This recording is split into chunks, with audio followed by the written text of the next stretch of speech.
Vamos abrir a Bíblia, irmãos. João, Evangelho de João, capítulo 4.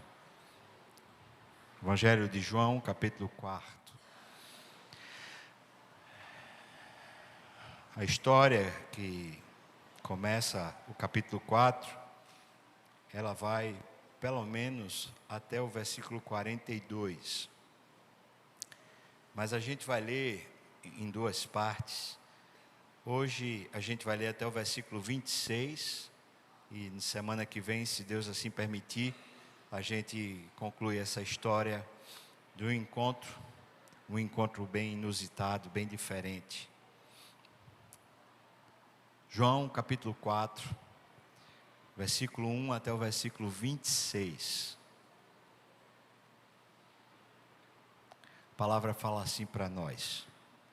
Quando, pois, o Senhor veio a saber que os fariseus tinham ouvido dizer que ele, Jesus, fazia e batizava mais discípulos que João, se bem que Jesus mesmo não batizava, e sim os seus discípulos, Jesus deixou a Judéia, retirando-se outra vez para a Galiléia. Era-lhe necessário atravessar a província de Samaria. Chegou, pois, a uma cidade samaritana chamada Sicar, perto das terras que Jacó dera ao seu filho José. Estava ali a fonte de Jacó. Cansado da viagem, assentara-se Jesus junto à fonte por volta da hora sexta. Nisto veio uma mulher samaritana tirar água. Disse-lhe Jesus: dá-me de beber, pois os seus discípulos tinham ido à cidade para comprar alimentos. Então lhe disse a mulher samaritana: como, sendo tu judeu, pedes de beber a mim, que sou mulher samaritana? Porque os judeus não se dão com os samaritanos. Replicou-lhe Jesus: se conheceras o dom de Deus, e quem é o que te pede, dá-me de beber, tu lhe pedirias, e ele te daria água viva. Respondeu-lhe ela: Senhor, tu não tens com que tirar, e o poço é fundo. Onde, pois, tens a água viva? És tu, porventura, maior do que Jacó, nosso pai, que nos deu o poço, do qual ele mesmo bebeu, e bem assim seus filhos e seu gado? Afirmou-lhe Jesus: quem beber desta água tornará a ter sede. Aquele, porém, que beber da água que eu lhe der, nunca mais terá sede. Pelo contrário, a água que eu lhe der será nele uma fonte a jorrar para a vida eterna. Disse-lhe a mulher: Senhor, dá-me dessa água para que eu não tenha mais sede, nem precise vir aqui buscá-la. Disse-lhe Jesus: vai, chama o teu marido e vem cá. Ao que lhe respondeu a mulher: olha, eu não tenho marido. Replicou-lhe Jesus: bem disseste, não tenho marido, porque 5 maridos já tiveste, e esse que agora tens não é teu marido. Isto disseste com verdade. Senhor, disse-lhe a mulher, vejo que tu és profeta. Os nossos pais adoravam nesse monte. Vós, judeus, entretanto, dizeis que é em Jerusalém o lugar onde se deve adorar. Disse-lhe Jesus: mulher, podes crer-me que a hora vem, quando nem nesse monte, nem em Jerusalém, adorareis o Pai. Vós adorais o que não conheceis. Nós adoramos o que conhecemos, porque a salvação vem dos judeus.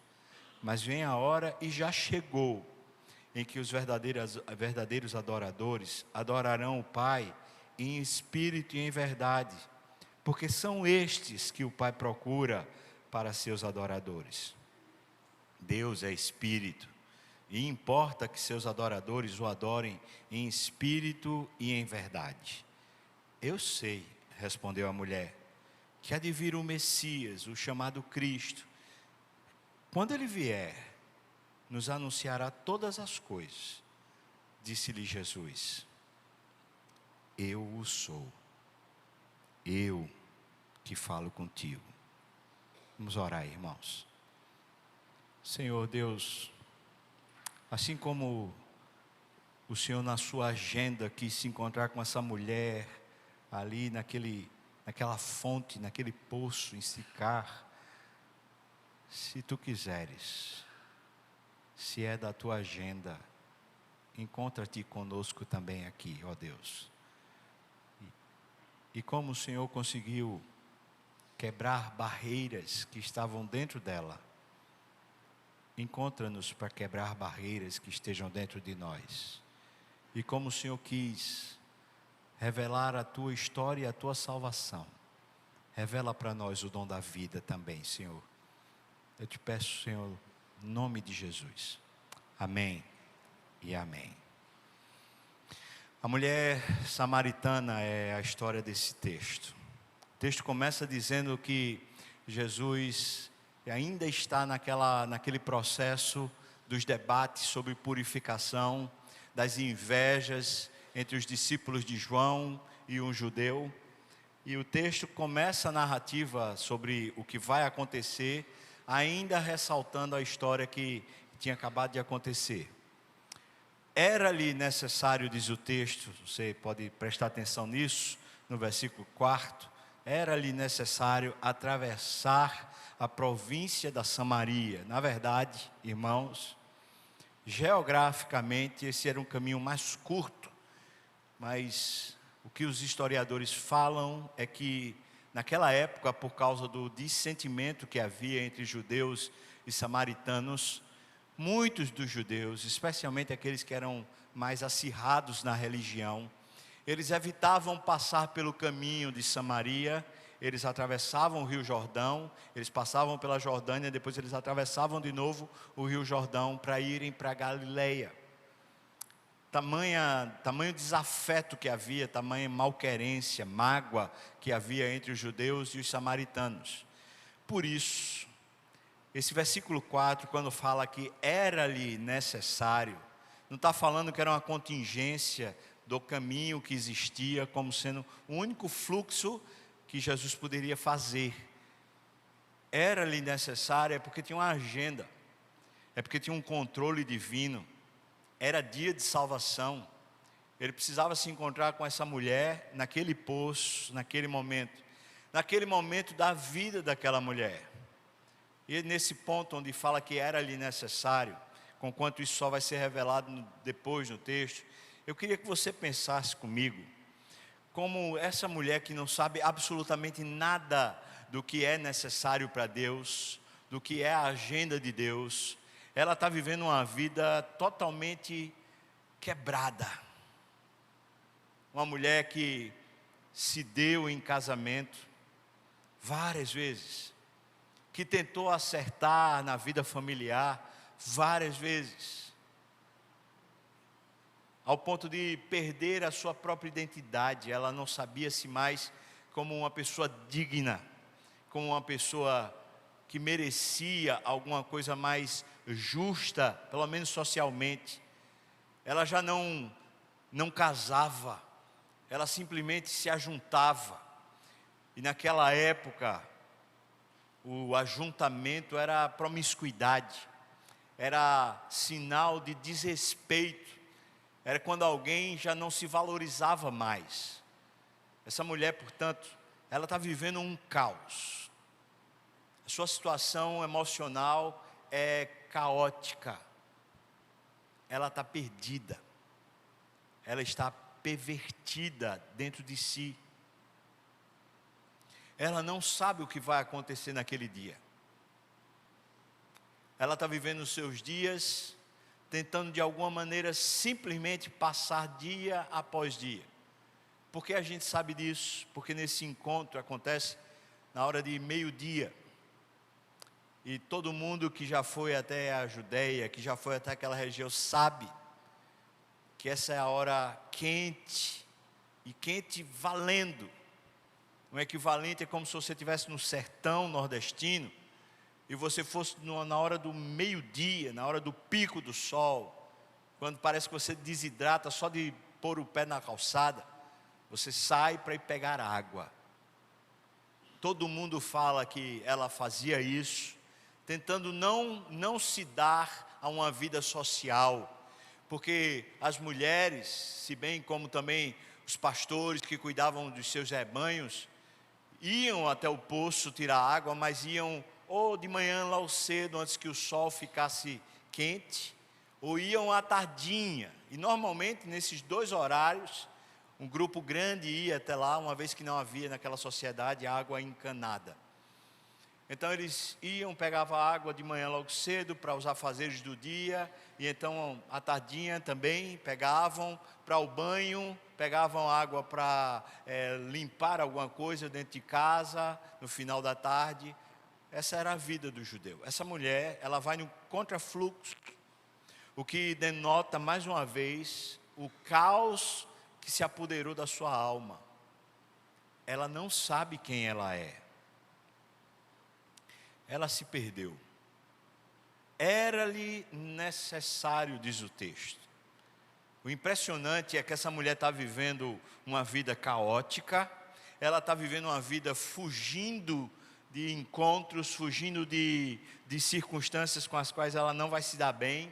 Imagina ela, por exemplo, indo com as mulheres daquela vila, daquela cidade, indo até o poço, mas as mulheres olhando para ela com deboche, olhando para ela e pensando: eu não quero nem estar próximo, porque isso aqui é uma prostituta, uma mulher que não vive uma vida moral, sadia. Eu não quero que meus filhos estejam próximos a essa mulher, porque essa mulher é uma mulher assediadora, é uma mulher pervertida.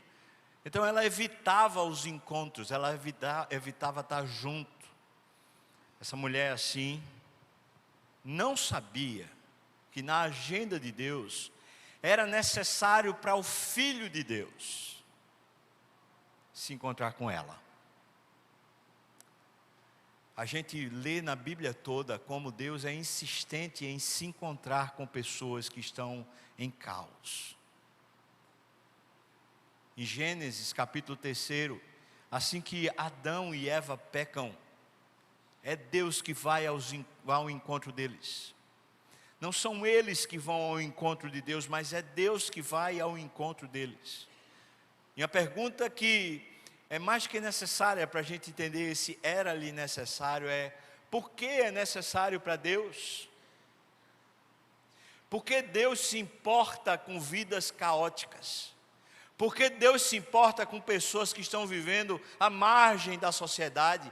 Por que Deus se importa com pessoas que estão vivendo um colapso de ansiedade, de traumas, de crise? Por que Deus se importa? Por que é necessário? E só tem uma resposta para dar, e a resposta está na boca de Jesus. Porque Deus veio em Cristo Jesus para os doentes, para os que têm necessidade. Ele não veio para os abastados, Ele não veio para os que a si mesmos se dignificam, para aqueles que a si mesmos se acham sãos, prontos. Ele veio justamente para as pessoas que sabem-se, reconhecem-se, percebem-se em caos, que não tem mais como resgatar a sua própria dignidade.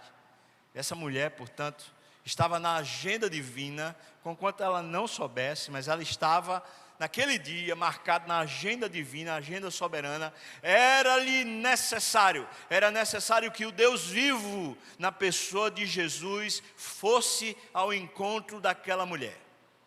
Eles chegam lá no poço, o texto diz no versículo 5, era uma pequena cidade chamada Sicar.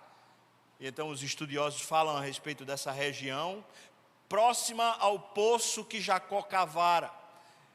Fala também que era perto, relativamente perto desse Monte Gerizim, onde os samaritanos faziam seus cultos. E aqui então cabe, apesar do tempo ser tão breve, mas cabe a gente entender uma coisa. Os samaritanos eram os judeus antigos. Eles faziam parte daquele povo chamado Israel. Quando no Velho Testamento Israel e Judá se dividiram em reino do norte e reino do sul. Israel era o reino do norte e Judá era o reino do sul. E se você pegar o mapa de Israel, você vai pegar mais ou menos no meio de Israel. A parte que for para o sul é Judá, a parte que vai para o norte era chamada então de Israel. Acontece que Israel logo no começo, quando houve a divisão do reino, eles decidiram que o lugar da adoração deles não seria lá em Jerusalém, e nem seria muito menos no templo, mas que eles fariam um templo para si, e que eles escolheriam um lugar no qual eles adorariam. E o local que eles escolheram foi Betel. Por quê? Porque Jacó, o pai da nação, que era o pai tanto de Judá como o pai de Israel, esse Jacó, o patriarca, ele tinha tido um encontro com Deus, e naquele encontro com Deus ele falou: isso aqui é Betel, que significa a casa de Deus. E então os israelitas, por assim dizer, uma vez que eles estavam brigados com os judeus, eles resolveram fazer um templo para eles, e o templo era no Monte Gerizim, nessa região que hoje é chamada nas escrituras de Samaria. Acontece que eles nunca de fato adoraram ao Senhor. Desde o primeiro momento eles viveram cultos idólatras. E quando eu falo isso, não era apenas porque eles adoravam outros deuses, fazendo outros tipos de culto, mas porque até mesmo no templo eles faziam adoração a deuses, o templo que eles tinham erguido. Portanto, desde o começo, esse grupo chamado israelita, ele se perverteu. Ele perdeu o endereço de Deus, o orgulho nacional, o sistema de crença deles em si mesmo, fez com que eles simplesmente deixassem de adorar a Deus. Vários profetas se levantaram para admoestar Israel, dizendo: vocês precisam voltar a Deus. Acontece que quando o profeta falava: vocês precisam voltar a Deus, o profeta também dizia que eles precisavam voltar a adorar em Jerusalém. Mas para voltar a adorar em Jerusalém, eles tinham que reconhecer que a nação, essa divisão nacional entre parte A e parte B, entre parte norte e parte sul, essa divisão nacional, ela não agradava a Deus, e que especialmente os que estavam no norte, os israelitas, eles estavam errados a respeito da adoração que eles tinham entendido que eles deveriam viver. Portanto, eles precisavam ter um reconhecimento de que eles estavam errados, que o culto deles estava errado, que a nação deles estava errado, que o sistema político deles estava errado. Eles precisavam reconhecer. Mas quem quer reconhecer que seu culto está errado, que a sua ideologia política está errada, que seu sistema de vida está errado? Quem quer reconhecer isso? Quem gosta de dizer: eu estou errado? Ninguém. E os israelitas, por mais que fossem advertidos pelos profetas: voltem ao Senhor e vão adorar em Jerusalém, eles simplesmente permaneceram idólatras. Até que veio a Assíria, o primeiro dos grandes impérios que foram vistos por Daniel. A Assíria então engoliu Israel. E quando a Assíria engoliu, o sistema naquela época do Império Assírio era pegar os cidadãos daquela terra, levar para uma outra terra, uma outra região geográfica, e pegar o povo dessa outra região geográfica e levar para aquela terra. Eles faziam essa mistureba de povos de um lado para o outro, para que se perdesse a nacionalidade, o espírito nacionalista. Essa era a maneira da Assíria entender que eles poderiam ter uma hegemonia, um poder maior, o império se fortalecer. Então eles simplesmente mexiam com as pessoas de um lado para o outro. Então alguns israelitas permaneceram no seu terreno, mas muitos foram levados para outras regiões, a região especialmente da Síria hoje, enquanto que muitos da Síria, mas também de outras áreas, foram levados para o território que aqui é chamado de Samaria. Esses que vieram, esses que não eram judeus, não eram israelitas, eles tomaram por esposa as israelitas. E muitos dos homens israelitas tomaram por esposa as pessoas que eram de outras nações. Os filhos desses casamentos mistos foram chamados de samaritanos. Ou seja, são filhos não puros. A mistura entre o povo da aliança e um povo que tem outros deuses. Um casamento que era um casamento desincronizado, de gente que dizia-se de Deus, mas se casava com pessoas que não eram de Deus. E essa falta de sincronia gerou uma nação extremamente complicada. Por que complicada? Porque eles não sabiam mais como adorar. Então eles ficaram vivendo do passado. O passado para eles não era nem tanto Moisés, mas era sobretudo Jacó. E aquela história do passado fazia com que eles entendessem a vida com Deus numa maneira mais ou menos laissez-faire. Cada um faz o que quer. Cada um faz do jeito que acha que é melhor. Assim eram os samaritanos. Os judeus, por sua vez, que ficaram fixos no templo, mesmo depois do cativeiro da Babilônia, quando o templo foi destruído, eles se fixaram na lei. E conquanto eles deturpassem alguns aspectos da lei, eles continuaram mais firmes na aliança com Deus. Continuaram mais firmes, sabendo que lá no Monte de Sião, lá onde o templo tinha sido construído, era o lugar firmado por Deus para o culto. Eles continuaram firmes no sentido de que Deus era o Deus deles, e especialmente depois da purificação do cativeiro babilônico, esse espírito dos judeus foi mudado. Eles pararam de ser tão idólatras e começaram a ser pessoas muito mais piedosas, pelo menos no sentido de ter um único Deus. Pelo menos nesse sentido, eles deram uma melhorada grande. Então esses que são agora judeus, que estão morando na terra onde é a terra de Jerusalém, a terra da Judéia, eles começaram a ter muita dificuldade de conviver com os samaritanos, porque para um judeu puro, ele considerava o samaritano como sendo um povo ímpio, como sendo gentil. Mas o gentil ainda poderia ser prosélito, ou seja, um gentil ainda poderia se converter ao judaísmo e, portanto, passaria a ser povo da aliança. Entretanto, o samaritano não, porque o samaritano era uma espécie de apóstata. É um cara que estava entre nós, é o cara que conheceu a aliança, conheceu os caminhos de Deus e agora simplesmente abriu mão de Deus para viver a vida do jeito que queria. Havia então essa crise, e essa crise, como lhes falei, dizia respeito à religião, a culto, dizia respeito à questão do sistema político de governo, ou seja, quem nos governa, mas sobretudo dizia respeito, e aí eu quero que você entenda, sobretudo dizia respeito a ter a vida como você quer. Um autogoverno, ou seja, eu faço do jeito que eu acho que tem que ser e acabou-se. Eu não preciso que ninguém diga para mim se eu estou certo ou se eu estou errado, porque eu tenho a minha própria opinião, eu tenho a minha própria maneira de fazer. Essa terra que Jesus vai passar, e essa mulher talvez seja, emblematicamente falando, talvez ela seja a referência do que era um samaritano. Do que era esse povo para os judeus? Era gente assim, sem referência.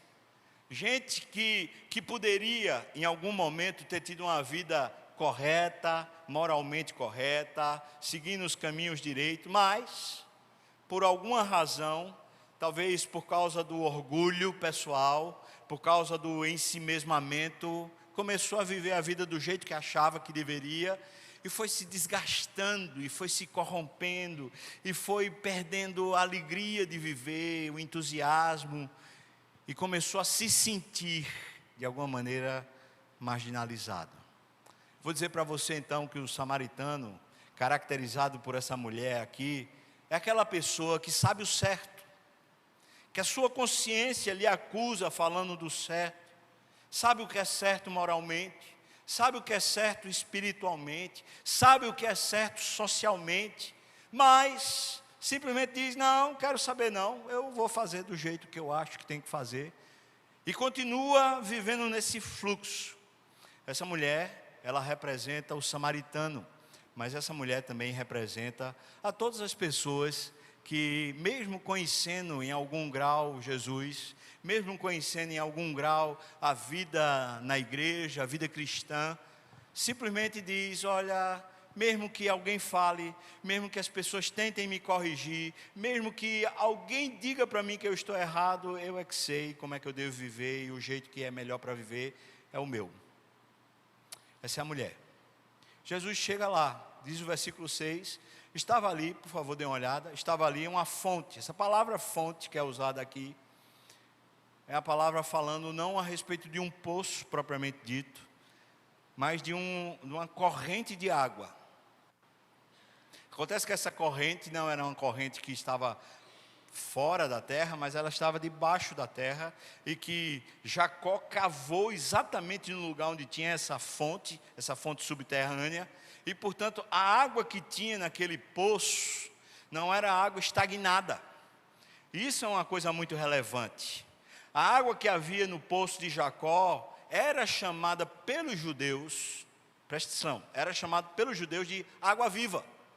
Por que água viva? Porque não era água estagnada. Naquela mesma região haviam poços que não tinham uma fonte subterrânea, e portanto esses poços eram de água morta, era uma água que normalmente se servia ao gado, se servia para plantação, mas não se servia para beber, e às vezes a pessoa nem sequer tomava banho com esse tipo de água, por considerar ela impura para a purificação, e o banho era um ritual também de purificação. Então, a água que se fala nesse texto da fonte de Jacó era uma água que era a expressão deles, uma água viva. Versículo 7. Então a mulher chegou, diz o texto, para tirar a água. E Jesus, quebrando protocolo, quebrando rixa, quebrando barreiras, ele fala com a mulher: dá-me de beber. Era meio-dia, como lhes falei. Ao que tudo indica, Jesus deve ter saído muito cedo de onde ele veio, da Judéia, em direção à Galiléia, e passando por Samaria, volta de meio-dia, ele está com sede. Dá-me de beber, é o que ele fala. Eu estava lendo, eu li alguns comentaristas e falam aqui como Jesus se humilha para falar com essa mulher. Ele se humilha em várias perspectivas. Ele é homem, ela é mulher. Ele é judeu e ela é samaritana. Mas ele é Deus. E ela é uma pecadora. E nesse último sentido, é uma grande humilhação, Deus, o Santo, o que não peca, o que não erra, dirigir a palavra a qualquer homem ou mulher que esteja na face da terra. Mas é ele que quebra o protocolo, é ele que quebra a barreira, é ele que fala para a mulher: dá-me de beber. O versículo 8 diz: os discípulos tinham ido para a cidade comprar alimentos, portanto, mais uma vez o cenário é mostrado para nós como era uma situação inusitada. Além de tudo que lhes falei já nessa manhã a respeito das diferenças entre judeus e samaritanos, a complicação de um homem e uma mulher especialmente com a moral baixa, com a moral e reputação complicada, como esse homem puro e santo dirige palavra a ela, ficando só ele e ela num canto. Ainda que um canto público, mas não havia absolutamente ninguém, nenhuma testemunha, nada para vê-los. Como Jesus corre o risco de ter a sua reputação maculada? Versículo 9, a mulher disse para ele: como é que você, sendo judeu, pede de beber a mim, que sou uma mulher samaritana? Não tenho dúvida que essa mulher, ela repulsa Jesus. Queria dizer para você que alguém que está vivendo um caos emocional, alguém que está vivendo uma crise a respeito de quem é, de identidade, alguém que está vivendo contra sua própria moral, contra os seus próprios conceitos, alguém que está vivendo contrário àquilo que sabe ser certo, tem muita dificuldade de convivência, especialmente com pessoas certas, especialmente com pessoas que as amem. Repele, repulsa. E essa mulher mostra o quadro da sua alma quando ela trata Jesus com tanta ignorância. Porque se tem alguém nesse texto que não tinha a mínima condição de ter arrogância, de ser ignorante, era essa mulher. Em todos os termos ela é a pessoa perdida e errada. Também em todos os termos Jesus é a pessoa certa e a pessoa justa. Mas ela, por estar vivendo justamente o caos interior, ela repele Jesus. Aqui cabe uma lição óbvia, que quando nós estamos vivendo no nosso ensimesmamento, nas nossas próprias crises, nós temos muita dificuldade de dar ouvidos a pessoas que queiram nos abençoar. Quando estamos vivendo a nossa crise de identidade, é tão difícil que alguém que seja superior, eu ponho aqui entre aspas, superior a nós, alguém que, como um pai, como uma mãe, como alguém que ama a gente, possa vir em direção a nós e conversar conosco. A gente vê isso nos adolescentes tantas vezes, a gente vê isso nos jovens tantas vezes, mas a gente vê isso também no idoso. O fato é que o texto mostra para nós que a situação dessa mulher gerou para ela uma espécie de redoma. Ela se encapsulou para se proteger da consciência, se proteger dos seus próprios erros. Ela não quer ninguém que possa de alguma maneira dizer para ela: eu amo você. Versículo 10 diz: replicou-lhe Jesus não desiste, diz: se você conhecesse o dom de Deus. Essa expressão já carrega consigo o próprio Evangelho. E ele não está se referindo a uma narrativa, a um discurso, uma teologia, uma doutrina, ele está se referindo a si mesmo. Ele está dizendo: se você conhecesse a mim, se você conhecesse o dom de Deus. Com essas palavras, Jesus afirma a ela que ela não conhece. E era isso que ela temia. Ela temia ter esse tipo de encontro de alguém que pudesse confrontar e dizer para ela: olha, você não sabe o que você está fazendo com a sua vida. Você não sabe que caminho você está traçando para a sua história. Você não sabe. Você não conhece o dom de Deus. Você não conhece Cristo, o caminho, a verdade e a vida. Você não conhece, você é dona do seu nariz, você é dona do seu caminho, você é dona da sua história, você não conhece o dom de Deus, a verdade, o caminho e a vida. Se conheceras o dom de Deus, e quem é que te pede dar-me de beber? Na verdade, eu, em vez de estar me dirigindo a você, tentando reconciliar você com Deus, você estaria aos meus pés me pedindo: por favor, conserta-me, Deus, conserta-me interiormente, muda o meu interior porque eu estou em colapso. Se você entendesse como essa conversa deveria ser, a gente estaria com papéis invertidos. Versículo 11, ela ainda repele, diz: Senhor. Esse Senhor, tanto Carson como também Calvino dizem que ela está sendo irônica. Ela não está tratando Jesus com respeito. Por causa das palavras que se seguem, ela fala assim: tu és um desprovido de propósito. Tu és uma pessoa sem planejamento. Tu és uma pessoa irresponsável. Tu estás falando comigo que sou mulher. Eu sou samaritano, tu és judeu. E tem mais, tu me conversa comigo sobre coisas que não tens competência para tratar. É impressionante como é quase sempre assim. Os confrontos da verdade conosco, a gente repele dizendo que é incompetência, que a pessoa não tem condições de nos tratar, que Deus não teria condições de nos ensinar. O versículo 11, ela fala: onde, pois? Aqui começa algum nível de abertura na sua alma. Onde tens, pois, a água viva? Aqui no poço, embaixo do poço, eu sei que tem uma água viva passando, que alimenta o poço. Eu sei que esse poço é poço de água viva.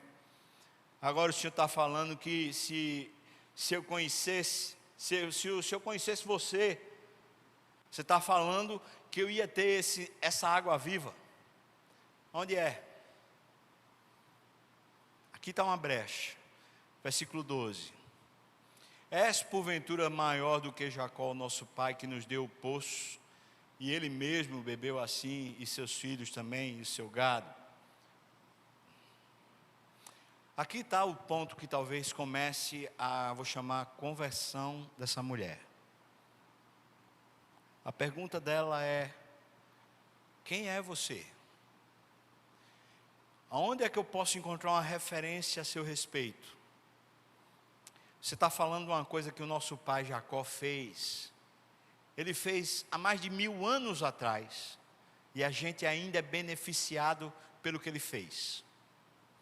Ainda tem um feito real para nós. Você está falando como se você tivesse alguma coisa maior do que ele.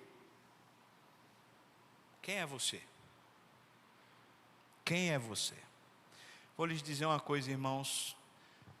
Uma das coisas que precisamos entender e aprender é que a nossa história, as coisas com as quais nós nos prendemos e fixamos, como essa mulher se prendia à história de Jacó, se bem como os samaritanos também faziam, os pontos nos quais a gente se fixa, normalmente Deus usa eles como ponte para falar para nós a respeito de uma vida maior do que a vida com a qual a gente está fixado, onde a gente está preso.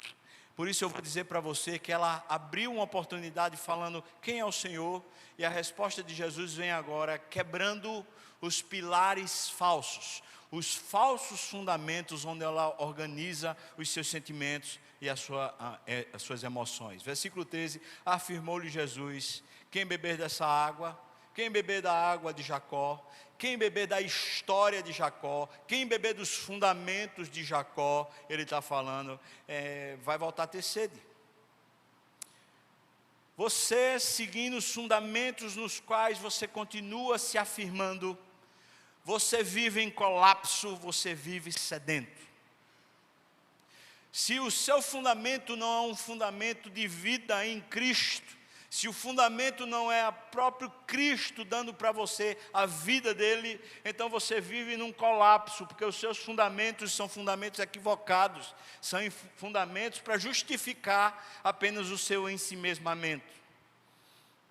Jesus está falando, olha, você vai voltar a ter sede. Versículo 14, mas se você beber da água que eu lhe der, você vai ter, ao contrário disso, uma fonte em você. Não vai ter uma fonte que você vai buscar lá fora, mas você vai ter uma fonte que vai buscar lá dentro. A vida de Deus, ela não é uma vida que acontece a partir dos outros. A vida de Deus não é uma vida que acontece a partir do pastor, a partir da igreja, a partir do meu pai e da minha mãe, que eram crentes, que fizeram muita coisa boa na igreja, que foram pastor, foram presbítero, foram sei lá o quê. A vida de Deus, ela não acontece a partir do outro. Não adianta, por exemplo, você ser casado com uma pessoa crente e achar que isso já é o suficiente. Não adianta, por exemplo, você ter um filho crente e você não ser crente. Não adianta você ter uma mãe e pai crente e você não ser crente. Ou seja, não há como se confiar na vida do outro, na providência do outro. A fonte do outro é do outro. A sua precisa ser sua. E essa fonte, Jesus diz, ela não acontece de fora, mas ela acontece de dentro. É no seu interior que flui. Então Jesus reverte o processo psicológico dessa mulher. Essa mulher usa as histórias exteriores de Jacó para justificar os seus próprios procedimentos, que eram procedimentos contrários à sua própria razão e à sua própria consciência. Agora Jesus está dizendo que se você me conhecesse, você na verdade vai ter dentro de você, não fora de você, você vai ter uma justiça que justifica tudo a seu respeito, que modifica de dentro para fora todos os seus hábitos. Uma vida que brota dentro, não uma vida que você tenta justificar de fora para dentro. E aqui então, irmãos, a gente precisa entender como é o colapso humano. É que nós agimos contrário ao que achamos certo. Nós dizemos para o nosso filho, não minta, e nós mentimos. Nós dizemos para alguém assim, rapaz, você precisa ser honesto, mas a gente dá um jeitinho. A gente vai entrando em colapso à medida do que a gente afirma ser correto e a gente mesmo perde o passo. E nesse colapso, nessa coisa louca, a gente sempre tem uma justificativa do tipo, mas é porque no Brasil, mas é porque aquela situação, é aquela mentirinha branca, aquela situação era uma situação que era melhor mentir do que dizer a verdade, e assim a gente vai justificando. Acontece que essas justificativas, elas são sempre de fora para dentro, tentando justificar a falta de coerência, a consciência da gente acusando para a gente, olha, você está ruim, isso que você faz é mal. Você está perdido, enquanto você justifica, dizendo, não, mas foi o outro, o problema é que é a igreja, o problema é que é o pastor, o problema é que é a história, o problema é que é meu pai, o problema é que é o Brasil, o problema é que é o governo, o problema é que é não sei o quê. Enquanto você justifica de fora para dentro, o seu colapso continua, e você continua com sede. Jesus diz, olha, comigo é o contrário, comigo eu vou gerar vida dentro de você, e é de dentro para fora que você vai mudar a sua consciência. Você vai ver o seu procedimento mudar a partir de uma vida que brota. Você, em vez de viver se justificando, a justiça lhe justificará. A justiça que vem de Deus vai gerar em você prática de justiça de verdade. É uma nova vida. Ela disse, eu quero dessa água. Eu não quero mais vir buscar. Mais uma vez, queria que você entendesse que ela não está aderindo às palavras de Jesus. Ela está ironizando. Ela já entendeu que Jesus não está usando a expressão água viva no sentido da água do poço de Jacó. Ela já entendeu quando Jesus falou que é no seu interior, que Jesus está falando de uma vida espiritual. Mas ela entendeu. Entretanto, o cerco acolchou ela pensou, e agora, o que é que eu vou fazer? Então ela ironiza, como é próprio de gente que prefere continuar fazendo as suas mesmas atitudes, os mesmos hábitos, brinca, tira onda, ironiza, faz de conta que não é comigo. Ela brinca, ela fala assim, eu não quero mais vir buscar aqui em Jacó, no poço. Onde é que eu vou pegar essa água? Como é que eu faço? Me diz aí. Jesus quebra as pernas dessa mulher no versículo 16. A ironia dela tem preço. A vida que ela vive em si mesmada tem preço. Ela vive destruindo quem está ao seu redor. Tem preço social. Tem preço emocional. Essa mulher não consegue constituir família. A ironia dela, o ensimesmamento, o viver do jeito que ela acha que tem que ser, tem preço. Mas digo-lhes uma coisa, irmãos, muito mais do que o preço que ela paga por causa de muitas crises, muitos problemas com os quais ela convive, havia um outro preço que essa mulher não conseguia mensurar, o preço da cruz. Ela não conseguia entender que a única maneira dela ser transformada era se o justo pagasse pelo pecado dela, se alguém que fosse perfeito desse a sua perfeição a ela. Se alguém que tivesse vida conseguisse pegar o bagaço dela e trocar de lugar com ela. Ela não entende isso.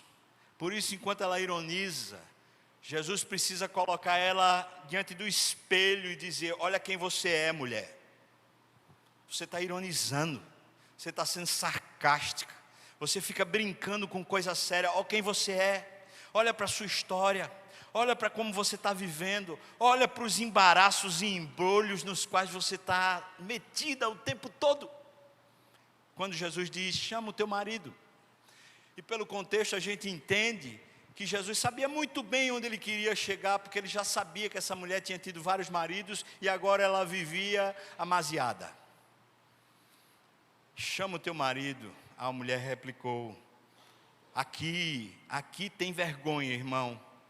Aqui tem um primeiro passo onde o arrependimento se fundamenta.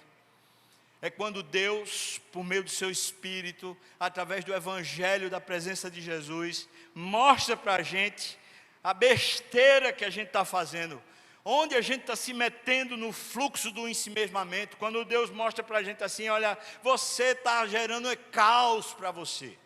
Nessa hora existe vergonha, e ela diz: olha, eu não tenho marido não.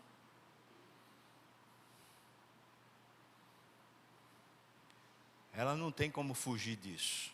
Ela está diante do espelho. Diferente do diabo, que o diabo aproveita a nossa consciência pesada e fica simplesmente nos acusando, dizendo: você não tem dignidade nem para ir para uma igreja, você não tem dignidade nem para fazer uma oração, você não tem dignidade para fazer absolutamente nada, você é um perdido mesmo, então se entrega à perdição, rapaz, você já está perdido mesmo, você é uma mulher perdida, então vai lá e faz o que tem que fazer. O diabo lhe acusa, lhe lançando no caos. Jesus lhe confronta, revelando para você o tamanho da perdição. Mas ele, quando faz isso, ele assume o seu lugar, ele assume a sua culpa, ele assume o seu caos e diz: eu tomo sobre mim o seu pecado. Jesus diz para ela: bem disseste, não tenho marido. Versículo 18, porque você já teve muitos. Você já teve, mas agora você não tem marido nenhum. Você finalmente está falando comigo. Finalmente você está falando a verdade.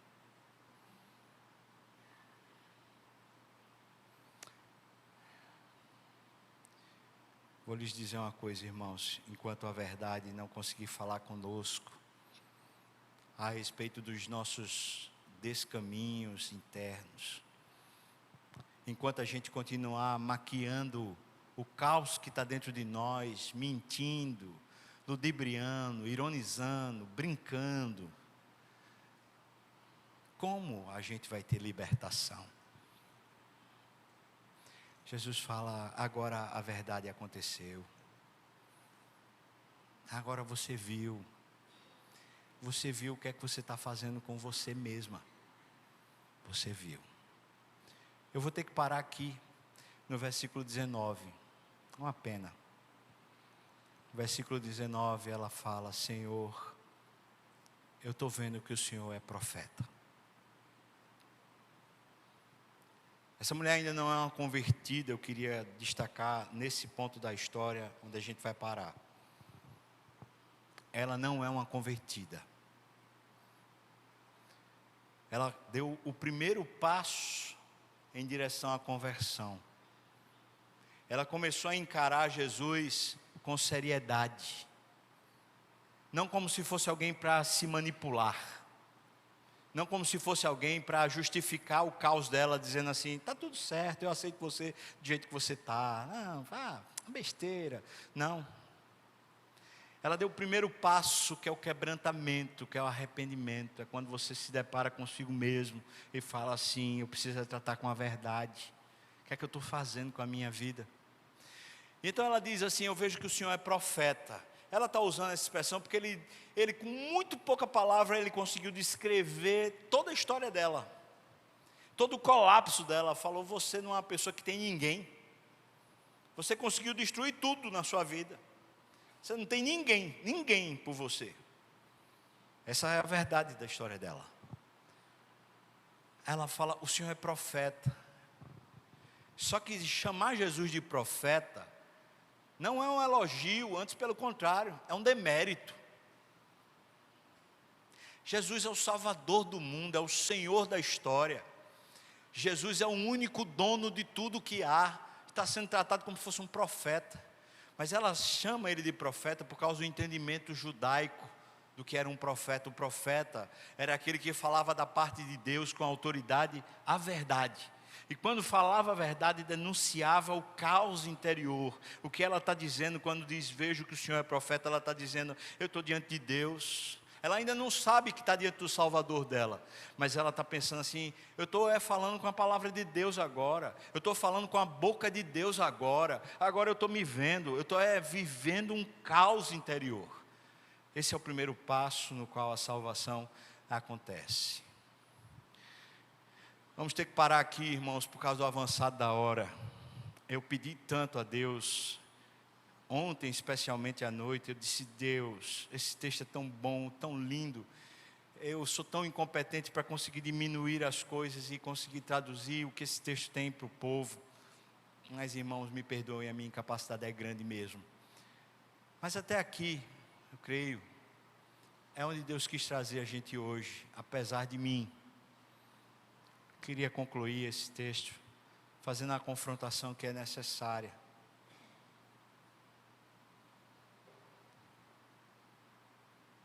Você se relaciona com Jesus, deixando Ele ser profeta na sua vida?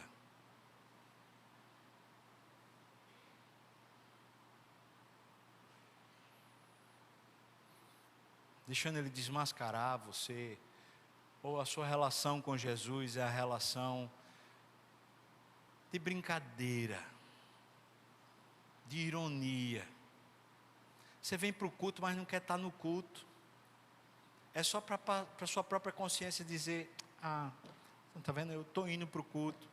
Ou você vem para o culto e diz assim: não, eu estou indo para o culto por causa do meu filho, que eu quero no departamento infantil, eu quero que ele cresça assim, conhecendo a verdade. Não tem a ver com você, tem a ver com o filho.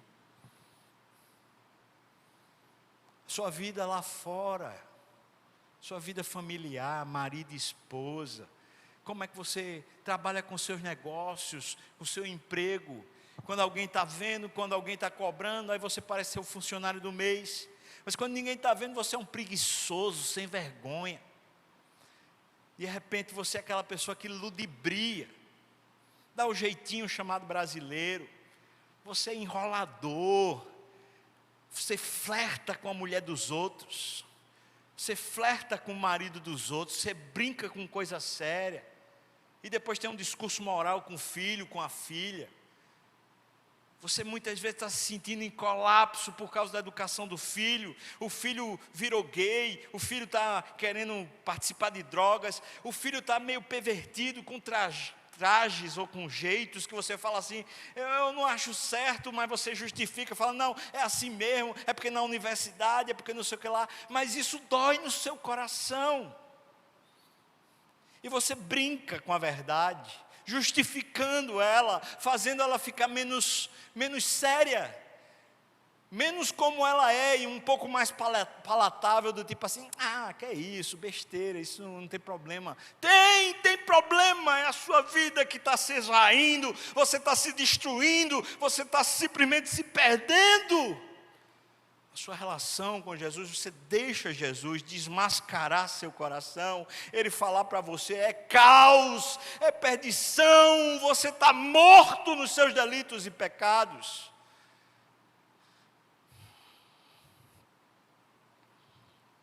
O que esse texto mostra para mim é que mesmo quando eu não deixo, Ele tem uma agenda de encontro comigo para me revelar. Ele vem ao meu encontro. Ele vem para te salvar. Ele vem. Ele vem. Vamos orar, irmãos. Você pode ficar de pé, eu já vou impetrar a bênção também, para a gente poder seguir para as nossas classes. Muito obrigado, Deus, por aquilo que o Senhor conseguiu falar através de mim, apesar de mim. Muito obrigado. Muito obrigado porque isso é libertador para a minha vida. Muito obrigado porque eu sei também que muita gente aqui hoje pode se deparar com a verdade que liberta. Tem misericórdia, Deus. Completa essa obra como o Senhor fez com aquela mulher. Faz comigo, faz conosco. A agenda do Senhor hoje foi aqui. Mas dá, Senhor, que a gente continue essa conversa contigo, Senhor. Abençoa meus irmãos todos. Abençoa minhas irmãs todas. Firma os nossos pés na rocha. Que a graça do nosso Senhor e Salvador Jesus Cristo, o amor de Deus, o nosso querido e amado Pai, a comunhão, o consolo, a bênção, o poder, o avivamento do Espírito venha sobre nós, povo do Senhor, até quando o Senhor voltar. e nos tomar para si mesmo. Aleluia. Amém.